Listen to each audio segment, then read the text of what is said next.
இன்றைக்கி நிறைய பொதுமக்களுக்கும் ஒரு நோயில் பாதிப்புக்குள்ளானவங்களுக்கும் ஒரு தேடல் இருக்குது. நிறைய ஆராய்ச்சி பண்ணுறாங்க, நிறைய மருத்துவர்கள் அணுகுறாங்க, நிறைய மருத்துவமனைகளை பார்க்குறாங்க.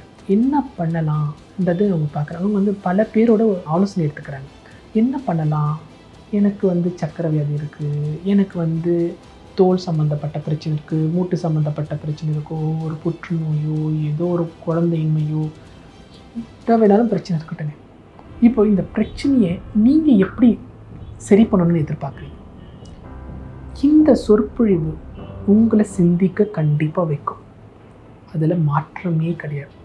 நீங்கள் எப்படியாப்பட்ட நோயை எடுத்துக்கணும், உங்களுக்கு எந்த நோயாக இருக்கட்டும், ஒரு நோயின்னு இருந்ததுன்னா பார்த்துக்கங்க.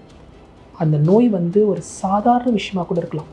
ஒரு தும்பலாக இருக்கலாம், தீராத தலைவலியாக இருக்கலாம், எலும்பு சம்மந்தப்பட்ட பிரச்சனையாக இருக்கலாம், ஒரு சாதாரண எடை அதிகமாக இருக்கலாம், உங்களுக்கு அலர்ஜி ப்ராப்ளம் இருக்கலாம், தோல் சம்மந்தப்பட்ட பிரச்சனை இருக்கலாம், மூட்டு சம்மந்தப்பட்ட பிரச்சனை இருக்கலாம். சில நேரத்தில் அவங்க சொல்லுவாங்க இடுப்பில் எலும்பு தேய்மானமாக இருக்குன்னு சொல்லலாம். சில பேருக்கு ருமட்டாய்டு பக்கவாதம் இருக்கலாம்னு சொல்லலாம். சில பேருக்கு பார்த்திங்கன்னா ஒரு புற்றுநோய் இருக்கலாம். நோயின் தீவிரம் அதிகமாக இருந்து ஃபெயிலியர்ஸ்ன்னு சொல்லுவாங்க.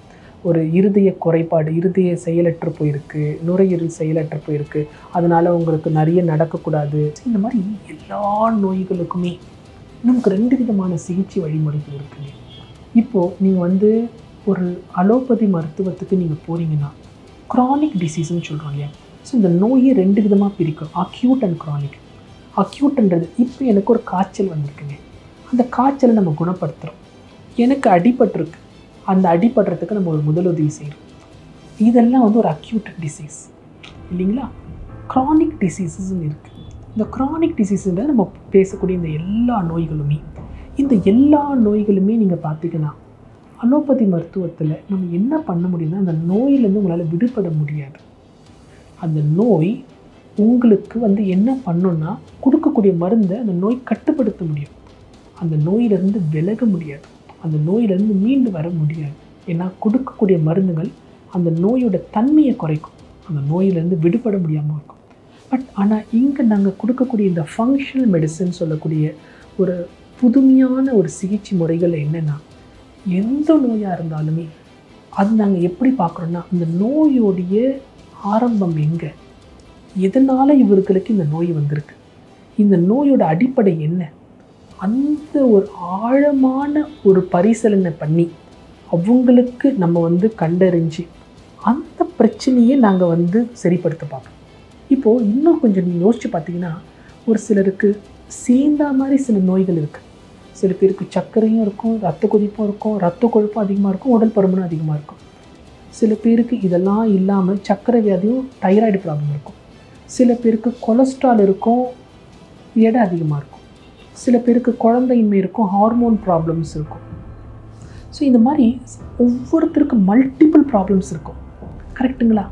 அதை நீங்கள் பார்த்துருக்கீங்களா? இப்போ என்ன பண்ணுவாங்கன்னா, நம்ம சர்க்கரைக்கு இந்த மருந்தெல்லாம் எடுத்துக்கோங்க, கொலஸ்ட்ராலுக்கு இந்த மருந்தெல்லாம் எடுத்துக்கோங்க, தைராய்டுக்கு இந்த மருந்தெல்லாம் எடுத்துக்கோங்க, ஸ்கின்னுக்கு இந்த ப்ராப்ளமுக்கு இந்த மருந்து எடுத்துக்கணும். சில நேரங்களில் நீங்கள் பார்த்துருக்கீங்களா, நான் சுகருக்கு ஒரு டாக்டருக்கு ட்ரீட்மெண்ட் பார்த்துட்ருக்குறேன், கரெக்டுங்களா?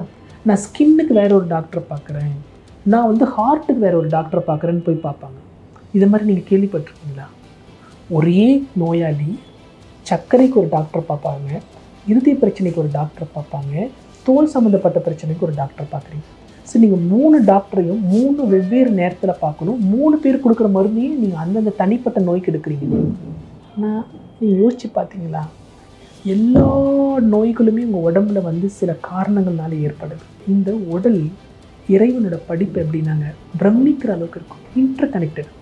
நீங்கள் யோசித்து பார்த்துக்கிங்களா, உங்கள் காலில் ஒரு அடிப்படுது, உங்களுக்கு கண்ணில் தண்ணி வரலாம், இல்லை அந்த வலி உங்களுக்கு தீவிரம் தெரியலாம் இல்லையா? இப்போது உங்களுக்கு தலைவலி இருக்குன்னா உங்கள் உடம்புலேயே அந்த பாதிப்பை நீங்கள் பார்க்கலாம். இந்த உடல் ஒருங்கிணைந்தது, இன்டர் கனெக்டட். ஸோ ஒரு நோய் இந்த உறுப்புனால தான் வரும், அது மற்ற எந்த உறுப்பும் பாதிக்காதுன்றதே கிடையாது. சக்கரைனால எல்லா உறுப்பும் பாதிக்குது, கரெக்டுங்களா? ஸோ இந்த மாதிரி நம்மளுக்கு நிறைய பிரச்சனைகள் இருக்குது. இது மக்களிடையே ஒரு விழிப்புணர்வு இல்லை, அவங்களுடைய அறியாமை இன்னைக்கு தலைவிரிச்சு ஆடும்போது அந்த நோயுடைய தீவிரத்தை அவங்களால உணராத போது அவங்களுடைய அந்த ஏமாற்றம் பல இடங்களில் சிகிச்சை எடுத்து பல மருந்துகளை எடுத்து மருந்தே உணவுன்ற ஒரு நிலைக்கு இன்றைக்கி அவங்க தள்ளப்பட்டுருக்குறாங்க. உணவே மருந்துன்ற காலம் போய் மருந்தே உணவுன்ற காலத்துக்கு போன சூழ்நிலையை உருவாக்குறது நாம இயற்கையா இல்லை காலமா? யோசிச்சு பாருங்கள். நல்ல இதுக்கெல்லாம் ஒரு தீர்வு நம்ம எடுக்கணுமா வேண்டாமா? இதுக்கு நல்ல தீர்வுன்றது என்னன்னு கேட்டிங்கன்னா, ஒரு மனிதன் அடிப்படையில் அவனுக்கு எங்கே குறைகள், அந்த காலத்துலலாம் நீங்கள் பார்த்துருக்கீங்க, உங்களுக்கு வாதம் உடம்பு, பித்தம் உடம்பு, உங்களுக்கு கபம் அதிகமாக இருக்கும்வாங்க. ஒரு நாடி பிடிச்சே நோயை கண்டறிவாங்க. கேள்விப்பட்டிருக்கீங்களா? அதுலேருந்து இப்போ இன்றைக்கி ரொம்ப அட்வான்ஸ்டாக போயிருக்கோம். இன்றைக்கி உங்கள் உடல் எந்த சூழ்நிலையே இருக்குது, உங்கள் உடல் எப்படியாப்பட்ட குறைகளை இருக்குது, அதை முழுமையாக நாங்கள் பரிசீலனை செஞ்சு ஒரே இடத்துல அனைத்து நோய்களுக்கும் ஒரே மருத்துவ குழு உங்களுக்கு சிகிச்சை கொடுக்குறோம். இது எப்படியாப்பட்ட ஒரு வித்தியாசமான ஒரு அணுகுமுறை. இதுக்கெல்லாம் மேலே நீங்கள் ஒன்று பார்த்தீங்கன்னா, ஒரு வித்தியாசம் என்னன்னு கேட்டிங்கன்னா, இந்த நாங்கள் கொடுக்கக்கூடிய ALM ஆயுஷில் கொடுக்கக்கூடிய சிகிச்சை வந்து நோயை கட்டுப்படுத்த போகிறது இல்லைங்க. நோயிலேருந்து உங்களை வெளியே கொண்டுட்டு வர போகிறோம். நோயிலேருந்து உங்களுக்கு தீர்வு கொடுக்க போகிறோம். அந்த நோய் திரும்ப வராத அளவுக்கு உங்களுக்கு வழிகாட்டுதல் கொடுக்க போகிறோம். We can reverse a disease provided நீங்கள் அதுக்கு எங்களுக்கு ஒத்துழைப்பு கொடுத்தீங்கன்னா.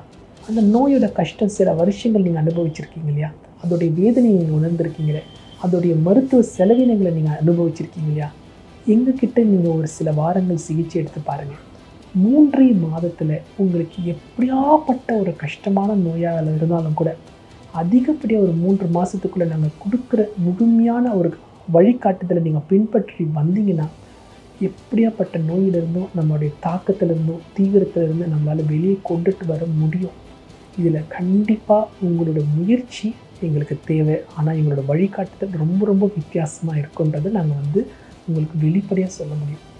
நம்ம வந்து எல்லாமே ட்ரை பண்ணி பார்க்கலாமா? இன்றைக்கி நம்மளுடைய உடல் ஆரோக்கியத்துக்கு ஒரு பொருளை ஒப்பிட்டு பார்க்க முடியுமா? யோசிச்சு பாருங்கள். இன்றைக்கி ஒரு சின்ன பிரச்சனை இருந்தால் கூட ஒரு 2000, 3000, 5000 ஒரு மாதத்துக்கு மருந்து செலவாகுது. ஒரு வருஷத்துக்கு எடுத்தால் நமக்கு 50,000, 60,000 செலவாகும். இதுவே பல வருஷங்கள் எடுத்துருந்தீங்கன்னா லட்சக்கணக்கில் நீங்கள் உங்கள் மருந்துகளுக்கும் உங்கள் உடலுக்காகவும் நோய்க்காகவும் மருத்துவ செலவு நீங்கள் லட்சக்கணக்கில் செலவழிச்சிட்ருக்கீங்க. இதில் என்ன ஒரு ஏமாற்றம் வருத்தம்னு கேட்டிங்கன்னா, இவ்வளோ செலவு பண்ணி அந்த வருஷங்கள் கடந்து போக போக நோயோட தீவிரம் அதிகரிக்குது, நோயோட தன்மை அதிகரிக்குது, நோயோட பாதிப்பு அதிகரிக்குது, நோய் பல உறுப்புகளை பாதிக்க ஆரம்பிக்குது. இதனால் உங்களுடைய மருந்துகள் இன்றைக்கி ஒரு மருந்து சாப்பிட்ற இடத்துல அந்த நோய்க்கு 2 மருந்து 3 மருந்து, சில நேரத்தில் சக்கரை கட்டுப்படுத்த முடியலன்னா இன்சுலின் போடுற ஒரு கட்டாயம், இன்சுலின் பம்புன்றாங்க, கண்டினியூஸ் இன்சுலின் இன்ஃபியூஷன்ன்றாங்க, உங்களோட உடம்புல சுரக்கக்கூடிய கரைத்தில் சுரக்கக்கூடிய பேன்க்ரியாஸில் இன்சுலின் இல்லாமல் போயிடுதுன்றாங்க. இதெல்லாம் நீங்கள் யோசித்து பார்த்துருக்கீங்களா? ஆனால் இங்கெல்லாம் நீங்கள் பார்த்தீங்கன்னா, எங்களுடைய ALM ஆயுஷில் நீங்கள் ஒரு 50,000 ரூபாய் முதலீடு செஞ்சிங்கன்னா ஒரு நோய்க்கு இல்லை, முழு உடலுக்குமே நாங்கள் உங்களை சிகிச்சைகளை கொடுக்குறோம். இது வந்து ஒரு வருஷத்துக்கு நீங்கள் வந்து இந்த சிகிச்சைகளை எங்களுடைய நேர்பார்வையில் தனிப்பட்ட கவனத்தில் எங்களோட முழு மருத்துவ குழு உங்களுக்கு கொடுக்குறோம். ஆனால் ஒரு சில மாதங்கள் அதிகப்படியாக 2-3 மாதத்தில் உங்களை எப்படியாப்பட்ட ஒரு தீவிரமான நோயிலிருந்து வெளியே கொண்டுட்டு வரத்துக்கு நாங்கள் இங்கே சிகிச்சைகளை கொடுத்துட்ருக்கோம். வித்தியாசமான அணுகுமுறை. இங்கே பல மருத்துவர்களை நீங்கள் பார்க்க வேண்டாம். ஒரே மருத்துவ குழுவோட உங்களோட அனைத்து நோய்களுக்குமே ஒரு தீர்வையும் கொடுக்குறோம். இது வந்து ஒரு வித்தியாசமான செயல்முறை, வித்தியாசமான அணுகுமுறை. நீங்கள் உங்களுடைய உடலுக்காக ஒரு 50,000 ரூபாய் சேலஞ்ச் எடுத்து பார்க்க முடியுமா? ஏன்னா பல லட்சம் நம்ம செலவழிக்கிறோமா? இல்லை இந்த உடலுக்கு மதிப்பே இல்லைன்னு சொல்ல முடியுமா?